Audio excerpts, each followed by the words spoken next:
Had he been able to find one more damage in Game 5 of the 2018 EU vs CN finals, it would have been XiaoT taking home a Ferrari instead of Tice. Known as a creative deck builder, XiaoT pioneered an anti-quest rogue lineup featuring Odd Hunter. And while this story ends with a what if for XiaoT, he gave us one of the greatest matches in competitive Hearthstone history. Well played.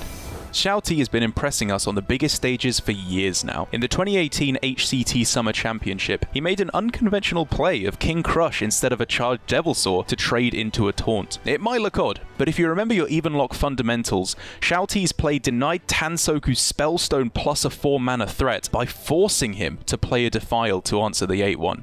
Good discipline.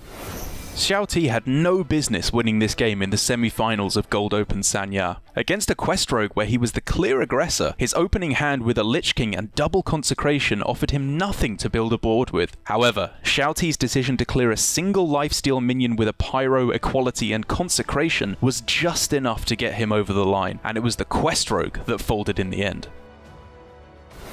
Conjurer's Calling on a 6-drop is hard to pass up, but plays aren't good or bad in a vacuum. In the recent China playoffs that qualified XiaoT to Worlds, he knew 3 of the 5 cards in his opponent Lee's hand because he saw a Penflinger and Philosophy earlier in the game. It was the spells in Lee's deck that could pull him back in the game, and he couldn't be holding many, so XiaoT developed the counterspell instead of another big minion. Wouldn't you know it, Lee top decks a Skull that he simply had to cast, and XiaoT's spot at Worlds was booked.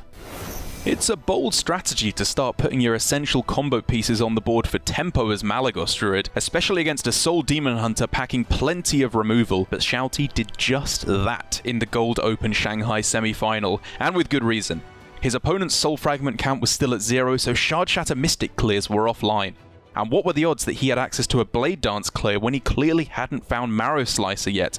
For XiaoT, it turned out the risk was actually quite low, and the reward was immediate victory.